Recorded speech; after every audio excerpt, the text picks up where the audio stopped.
Presiden dan juga polisinya sudah bersama-sama dengan saya. Kita pakai doa yang memberi kekuatan. Memang itu salah satu daripada keluarga dan istri telah pergi mendahului kami. Suasana duka itu masih terasa, tapi doa-doa yang selalu dilayangkan dari sumber kekuatan bagi keluarga. Baik, pada saat hari ini sudah tentu kita memiliki suasana hati yang benar-benar membuat kita. Jadi saya, mereka Eki Abidi datang sendiri hari ini. Mohon maaf karena istri dan anak tidak dapat bersama.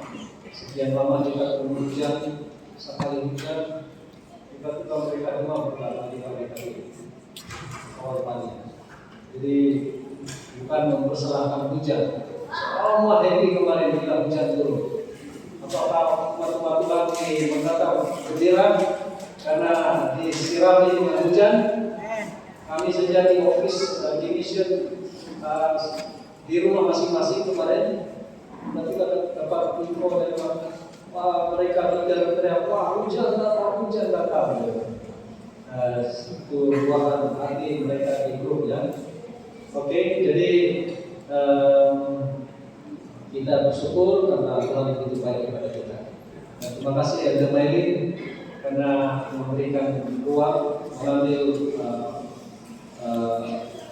kapital yang saya dan saya terima dan hari ini adalah sekali lagi saya dapat bersama dengan anggota di sini. Bisa coba usahakan slide.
Terima kasih lagu yang sudah disampaikan, sudah diperkenalkan kepada satu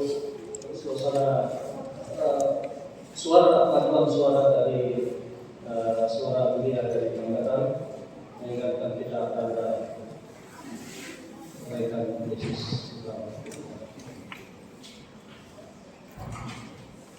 Jadi kita akan lebih karena sudah dapat connect, so saya lagi dari bahan.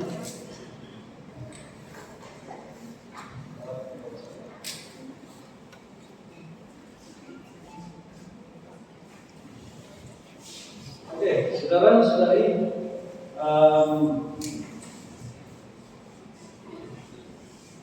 mari kita berdoa. Bapa kami yang di atas surga, kami menyembunyikan diri dan biarlah salib Tuhan yang kelihatan di mimbar ini, salib yang akan boleh menjadi kehadiran Tuhan dan kewujudan Tuhan di dalam perkataan akan menyentuh hati kami dan membawa kami lebih dekat kepada Tuhan. Biarlah suasana ibadah ini akan akan mengangkat kami lebih dekat kepada Tuhan. Ampuni kami Tuhan, kami berdoa, mengucap syukur dan berdamai dalam nama Yesus. Amin. Baik,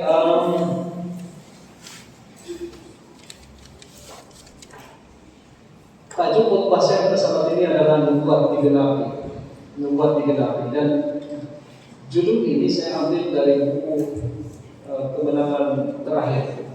Namun sebelum saya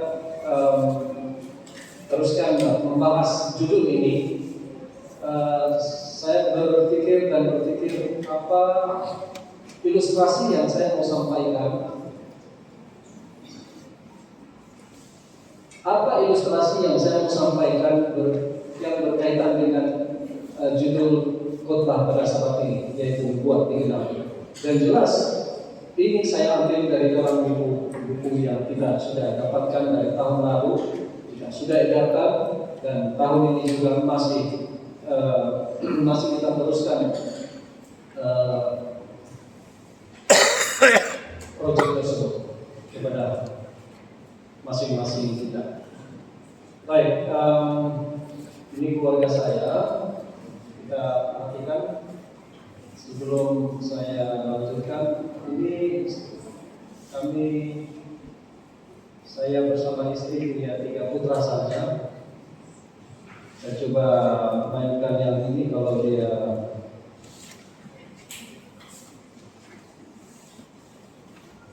Oh, oke.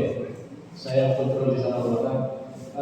Video klip yang pendek di sini di sebelah kanan yang anak kami yang pertama, Van Leon, waktu dia masih kecil, saya tanya dia apa cita-cita kamu kalau kamu sudah besar. Waktu dia ditanya,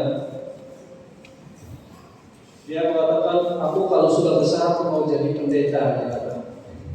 Mau jadi pendeta. Dan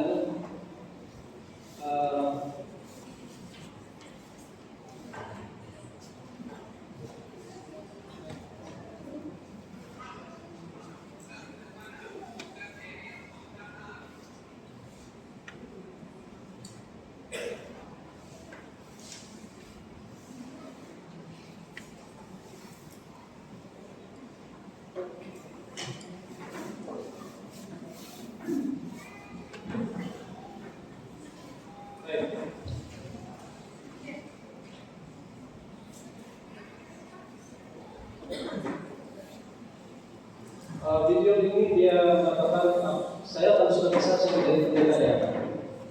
Ini ilustrasi yang saya mau kongsikan kepada kita.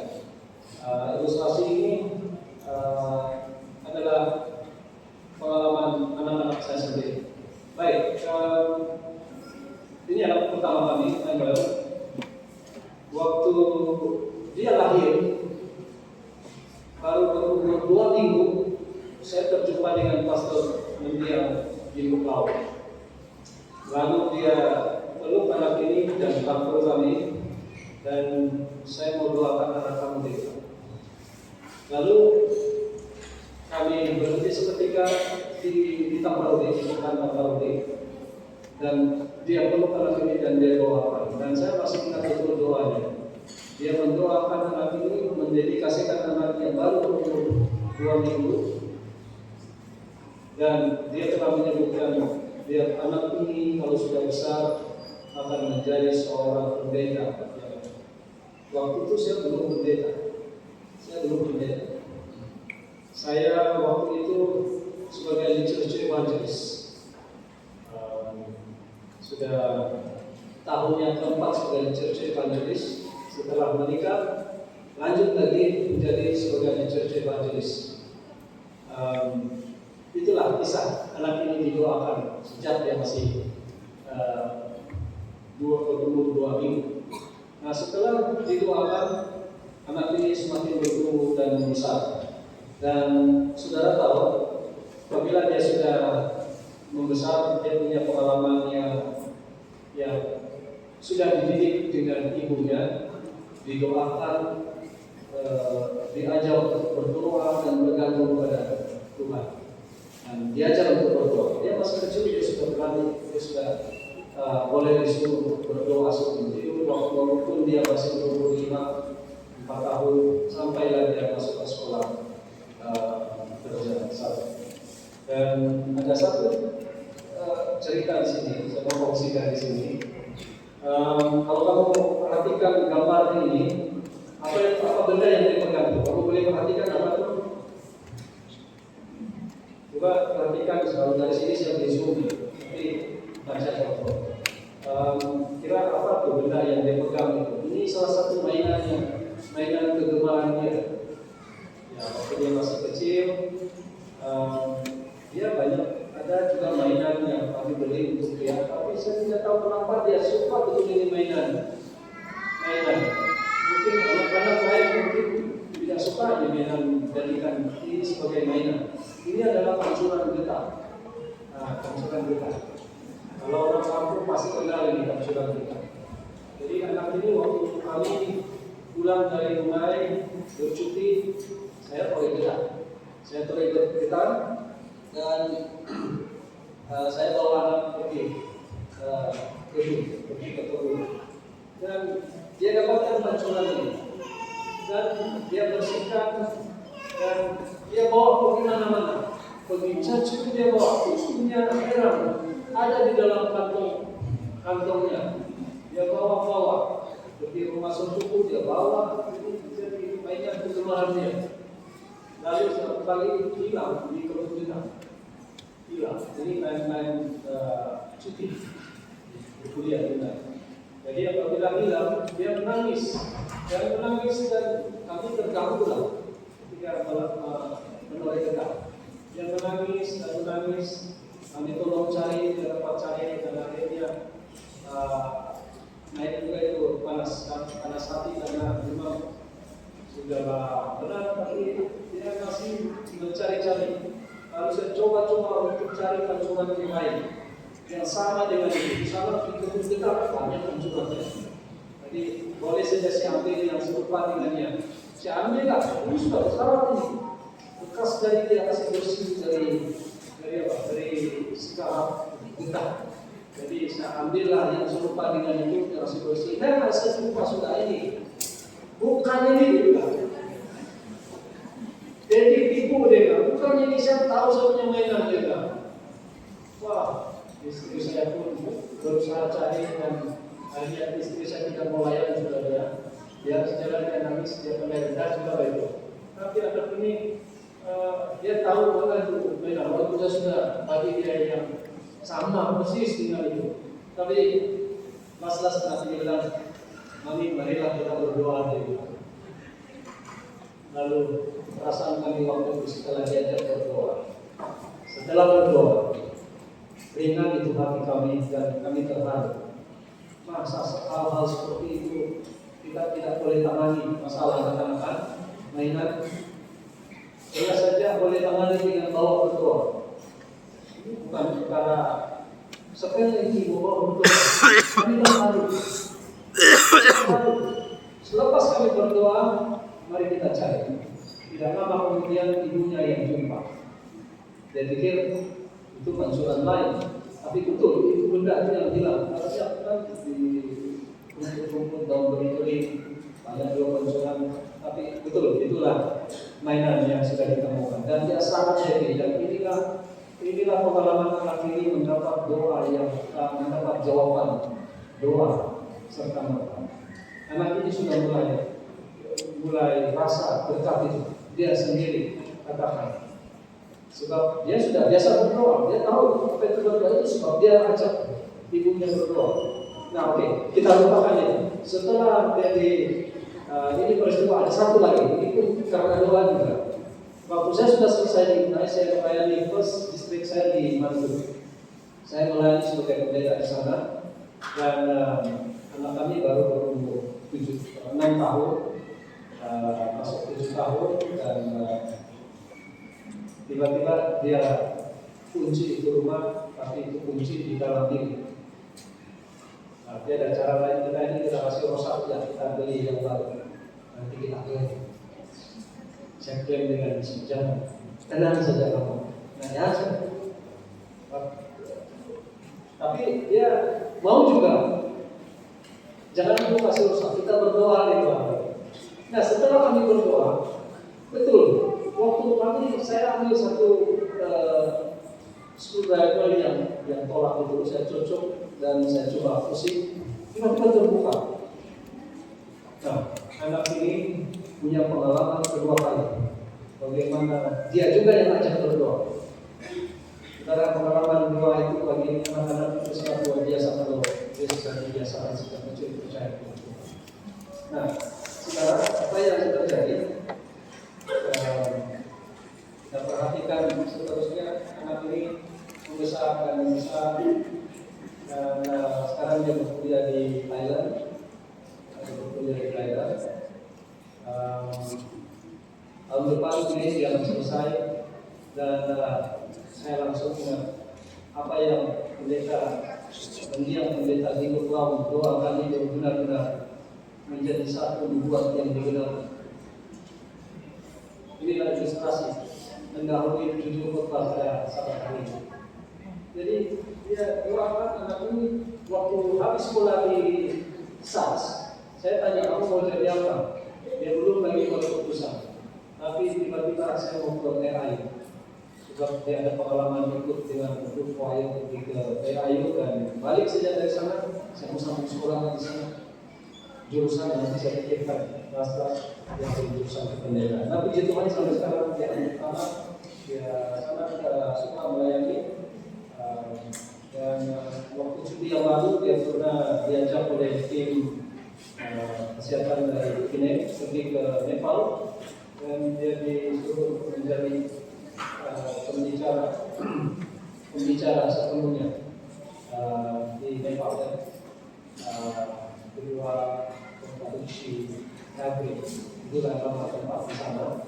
Dia sudah ada pengalaman di sana dan saya percaya dia happy melayani dengan orang di Nepal. Ini adalah tempat yang dia layani. Dan baru-baru ini dia telepon kami. Jadi kami saya mau ke Kanada gitu, kata kawan saya NTT itu training untuk pendeta sebelum mereka ditawarkan. Jadi tidak jadi ke Nepal, tidak jadi ke Kanada, mau ke Turki. Terus tidak lama kemudian dari itu agak susah untuk ini, saya pergi ke Korea lah. Yang memohon di Korea, saya tolong dia di sini langsung diterima visanya. Jadi dia akan membayar selama 2 bulan nanti di sana sepanjang cuti semester. So dan selesai nanti Mei mereka. So inilah anak-anak ini adalah doa dalam tulisan di United page 13 dia katakan di sana. Bawalah segala sesuatu yang membingungkan pikiranmu kepadanya. Tidak ada yang terlalu besar untuk ditanggungnya, karena Dia yang mengenal dunia, Dia yang mengatur semua perkara di alam semesta ini. Amin. Jadi mari kita ajar anak-anak kita tentang surga. Ajar didik mereka, bagi tahu mereka tentang surga itu bagaimana, dan bagaimana berdoa dan bagaimana mereka suka melayani Tuhan. Jadi anak-anak kita ini kalau kita doakan, kita serahkan, kita ajar mereka, pasti mereka akan punya kehidupan yang sama seperti yang saya ini. Jadi inilah doa. Buku doa dari Ellen G. White. Bingung dalam hal yang sederhana, tapi bila dibawa kepada Tuhan memberi satu pengalaman yang indah buat saudara, seperti yang kami pandang sejak dari kecil bertumbuh sampai membesar. Itulah pengalaman yang sangat luar biasa. Nah, saudara, kita rekaman itu jadi cerita tentang pengalaman anak kami. Sebab saya menceritakan itu oleh karena saya menyampaikan sebuah judul yang bertajuk Nubuat Digenapi. Nubuat Digenapi. Saudara, nubuat digenapi ini ada di dalam buku kemenangan terakhir. Bacalah buku kemenangan terakhir itu. Buku kemenangan terakhir yang kita sudah miliki masing-masing. Dia punya banyak sampai berapa bab itu? 42 bab, bahkan 43 bab. Dan suratan penerbitan akan menjalankan satu SOP reading challenge, pembacaan buku Ron-Nubuat. Buku yang saya pilih adalah buku Permohonan Terakhir. Jadi dibaca itu anggota-anggota akan tekan, dan siapa yang duluan membaca sekian banyak ada hadiah. Jadi nantikan informasi dari jabatan pendapat. Baik, membuat digenapi. Ada beberapa konten yang saya mau sampaikan. Saya lihat jam sudah 11.40, konten kita ada 5. Wah, masih panjang ini beberapa slide. Saya cuma sampaikan dengan secara sederhana tetapi mengerti, dan maksud yang mau saya sampaikan akan kita nikmati dengan tuntunan kuasa Tuhan. Konten yang pertama adalah kekecewaan. Konten kita yang pertama adalah kekecewaan. Mari kita perhatikan, saudara.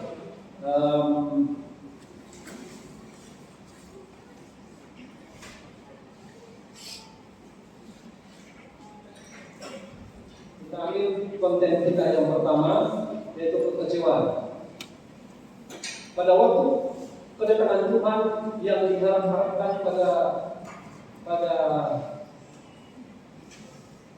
tahun musim bunga 1844 itu bukanlah satu tanggal yang tepat yang diramalkan oleh William Miller bahwa Yesus akan datang. Tetapi itu hanyalah musim bunga pada waktu itu, dan tidak ada terjadi apa-apa. Dan selama itu mereka menantikan dengan iman, menantikan kedatangannya. Tetapi apabila tiba waktunya, tidak terjadi apa-apa. Hanya yang terjadi adalah hanya musim bunga pada waktu itu. Yesus tidak datang, dan ramai yang kecewa. Dan inilah yang terjadi kepada mereka. Mereka dilanda kebimbangan dan ketidakpastian. Mereka dilanda kebimbangan dan ketidakpastian. Dunia pada waktu itu menuduh mereka sudah jadi korban penipuan. Menjadi korban penipuan. Walaupun orang-orang percaya itu tidak dapat menerangkan kekecewaan mereka, namun mereka masih meyakini, mereka masih yakin bahwa Allah telah menuntut mereka dalam pengalaman-pengalaman masa lalu. Hanya itu yang dapat menghibur hati mereka. Nah, antara dua itu terdapat kita perhatikan, dua itu terdapat di dalam Habakuk 2 ayat 2 sampai yang keempat. Dikatakan di sana, tuliskanlah penglihatan itu dan ukirlah itu pada roh-roh, supaya orang sambil lalu dapat membacanya. Sebab penglihatan itu masih menunjukkannya, tetapi itu kesudahannya dengan tidak menipu. Apabila berlalu maka nantikanlah itu, sebab itu sungguh-sungguh akan datang dan tidak akan bertanggung. Nah, sesungguhnya orang yang membusungkan dada tidak lulus hatinya, tetapi orang yang benar itu akan hidup oleh percayanya. Pada permulaan tahun 1842, petunjuk ini sudah diberikan. Petunjuk ini sudah diberikan dalam nubuat ini, dalam nubuatan ini, Habakuk 2 ayat 2 sampai ayat 4. Sudah ada petunjuk. Waktu mereka dilanda kebimbangan pada tahun 1844. Dan petunjuk ini kita tuliskanlah penglihatan itu. Saudara, ayat ini kelihatan jelas dan sangat penting dan sangat jelas setelah kekecewaan. Kalau untuk memastikan, baca itu buku Kenalan Terakhir. Ayat ini telah jelas dan penting setelah kekecewaan. Nah, saudara, mari kita perhatikan konten kita yang kedua, itu sumber penghiburan. Konten yang kedua adalah sumber penghiburan mereka. Jadi sebagian daripada dari nubuatan Yeskiel juga menjadi sumber kekuatan dan penghiburan bagi orang-orang percaya. Itulah sebabnya firman Tuhan mengatakan, kita perhatikan di Yeskiel 12 ayat 1, 25, 27 dan 28. Dikatakan di sana, hai anak manusia, sindiran apakah itu yang hidup di antara kamu di tanah Israel yang berbunyi sudah lama bersama, tetapi satu penglihatan pun tidak jadi. Oleh sebab itu katakanlah kepada mereka, beginilah firman Tuhan Allah, aku akan menghentikan sindiran ini dan orang tidak akan mengucapkannya lagi di tanah Israel.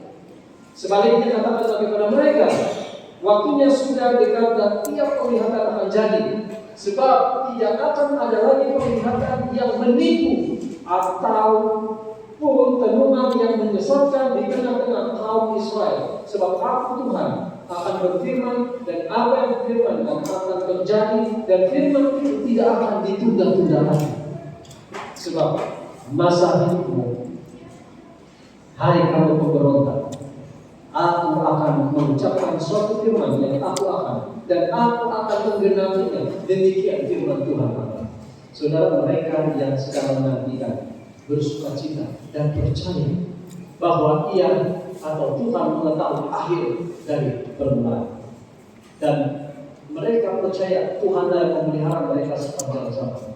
Dan ayat inilah yang memberi mereka penghiburan pada waktu itu. Dan kalau bukan bagian daripada firman Tuhan, ayat-ayat Alkitab yang terdapat di buku Yehezkiel ini, saudara, mereka mungkin sudah gagal dalam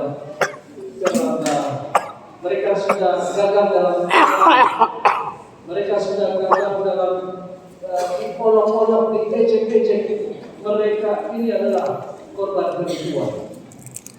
Namun ayat ini menjadi sumber kekuatan. Nah, saudara, mari kita perhatikan berapa banyak di antara saudara yang masih tetap menunggu kedatangan Tuhan. Adakah kita bersemangat menanti kedatangan Tuhan? Dan saat menanti dengan tekun, pelajaran semua seperti kita tadi jelas memberitahu kepada kita, menantikan itu adalah panggilan Tuhan, panggilan yang istimewa, saudara. Menantikan itu, Alkitab memanggil kita, Tuhan memanggil kita untuk menantikan Dia. Artinya kita menanti bukan berdiam, tapi kita harus bertindak sesuatu. Kita harus bertindak. Kita ada komitmen kita adalah fokus kepada mission, fokus untuk memajukan pekerjaan Tuhan dan berkongsi kasih Tuhan kepada orang lain. Jadi itulah amanah yang pelajaran sekolah sampaikan kepada kita. Sekarang yang dikasih Tuhan, satu hal yang paling penting di sini adalah Yesus pasti akan datang. Siap kita kalau Yesus datang. Kalau Yesus datang sekarang, adakah kita siap menyambut Dia? Saudara, mari kita perhatikan. Kita pergi ke konten kita yang ketiga, yaitu perumpamaan 10 anak tadi. Perumpamaan 10 anak tadi. Mari kita perhatikan perumpamaan ini. Dalam Matius pasal 25, mari kita perhatikan Matius pasal 25. Kita baca di Matius pasal 25. Dikatakan di sana ya, pada waktu itu, yang ayat pertama dikatakan, pada waktu itu hal kerajaan surga seumpama 10 gadis yang mengambil pelitanya dan pergi menyongsong mempelai laki-laki. Nah, apa yang 10 anak darah ini buat? Apa yang 10 anak darah ini buat? Dan sebelum kita jawab itu, saya ingin menyampaikan bahwa 10 perumpamaan 10 gadis ini adalah menggambarkan hal kerjaan surga, kehidupan umat Tuhan, saudara dan saya. Oke, mari kita lanjutkan. Apa yang 10 gadis ini buat? Apa yang mereka buat?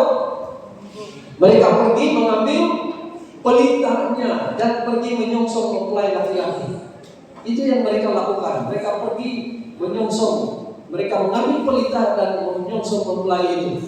Jadi 10 anak darah ini menggambarkan siapa ini, saudara? 10 anak darah ini menggambarkan siapa? 10 anak darah ini menggambarkan gereja Tuhan. Kalau saya katakan gereja Tuhan itu menyebut yang lebih penting itu saudara dan saya. Gereja yang hidup. Kita ini adalah gereja Tuhan. Bukan soal bangunan ini saja, tetapi saudara dan saya adalah gereja Tuhan. Itu yang dimaksudkan siapa 10 anak darah ini. Jadi siapa gereja Tuhan? Saudara dan saya. Dan disebutkan di ayat kedua. Mari kita baca di ayat yang kedua. Di ayat yang kedua dikatakan 5 di antaranya bodoh dan 5 lagi bijaksana. Jadi apakah kita setuju bahwa di gereja Penggatan ini ada yang bodoh, ada yang bijaksana? Bukan saya mengatakan, Alkitab yang mengatakan. Tadi kita katakan 10 anak darah ini menggambarkan saudara dan saya. Tapi Alkitab menyebutkan 5 di antaranya bodoh dan 5 lagi bijaksana.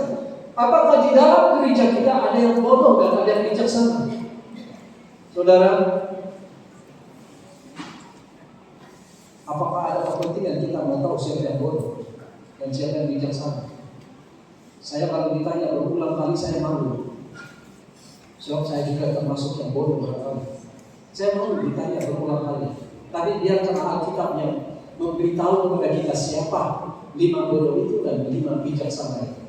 Dan kita lihat di ayat ketiga, saudara. Gadis-gadis yang bodoh membawa pelitanya tetapi tidak membawa minyak. Kemudian di ayat keempat, sedangkan gadis-gadis yang bijaksana itu membawa pelitanya dan juga minyak dalam buli-buli mereka. Saudara, kita mengerti yang bodoh, yang bijaksana sama-sama membawa pelitanya, tapi yang menentukan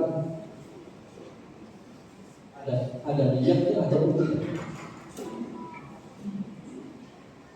Bodoh, boleh saja bodoh ini masuk kadang-kadang awal datang gereja, boleh saja yang bijaksana datang awal. Itu kehidupan, saya tidak tahu. Mungkin seperti itu yang terjadi. Tapi mari kita lanjutkan pembacaan ini sudah. Mari kita lanjutkan. Di pasal 5, ayat 5 dikatakan, tetapi karena mempelai itu lama tidak datang juga, mengantuklah mereka semua lalu tertidur. Berapa yang tertidur? Berapa yang mengantuk? Berapa? Berapa? Semua. Semua itu berapa? 10. Bukan 5, 10. Jadi kalau di dalam gereja ada yang itu bukan bodoh. Kalau dia mengantuk, yang bijaksana pun mengantuk lalu tertidur. Oh, hebat kan? Ini hebat ini penerapan pasal 25. Beginilah kehidupan umat Tuhan. Saudara, mari kita perhatikan. Kenapa mereka mengantuk lalu tertidur? Kenapa mereka mengantuk lalu tertidur? Semua tertidur. Bukan 5, bukan 6, tapi semua sama-sama tertidur. Luar biasa ini penerapan pasal 25. Matius pasal 25 ini luar biasa. Kenapa mereka mengantuk? Karena mempelai. Dengan dari sana ayat 5, mempelai itu lama tidak datang. Karena mempelai itu lama tidak datang. Maka masih takut menanti kedatangan Tuhan? Kalau jelas, sahabat sudah jelaskan tadi. Nantikan Tuhan dengan penuh ketekunan, komitmen, dan berbagi kasih kepada orang lain. Komitmen, fokus kita bukan separuh-separuh dunia, separuh-separuh kerajaan Tuhan. Saudara, pada waktu tengah malam, ayat 6 dikatakan, waktu tengah malam terdengarlah suara orang berseru, mempelai datang. Sok-soklah dia. Nah, saudara, mari kita perhatikan ayat itu sangat jelas di ayat yang kanan itu sudah katakan. Apalagi, kemudian apa yang terjadi seterusnya? Ayat 7. Gadis-gadis itu pun bangun semuanya lalu membereskan pelita mereka. Mereka membereskan pelita mereka. Kemudian apa yang terjadi? Gadis-gadis yang bodoh berkata kepada gadis-gadis yang bijaksana, berikanlah kami sedikit dari minyak itu sebab pelita kami hampir mau padam. Dan ini luar biasa penerapannya di sini. Pernah bawa suhu, bawa lampu yang hampir mau habis minyaknya, dan kamu akan mengadakan perjalanan yang masih jauh. Lagi mengadakan perjalanan di tengah malam masih jauh, tapi minyak tidak cukup. Bagaimana kira-kira? Apa yang akan kamu lakukan? Jadi kita lanjutkan lagi ayat ini berikut. Ayat berikut dikatakan, tetapi jawab gadis-gadis yang bijaksana itu tidak cukup untuk kami dan untuk kamu. Lebih baik kamu pergi kepada penjual minyak dan beli di situ saja. Saya mau kembali lagi di sini. Hampir sebab pelita kami hampir mau padam. Apa penerapan di sini? Kira-kira apa penerapan? Hampir mau padam.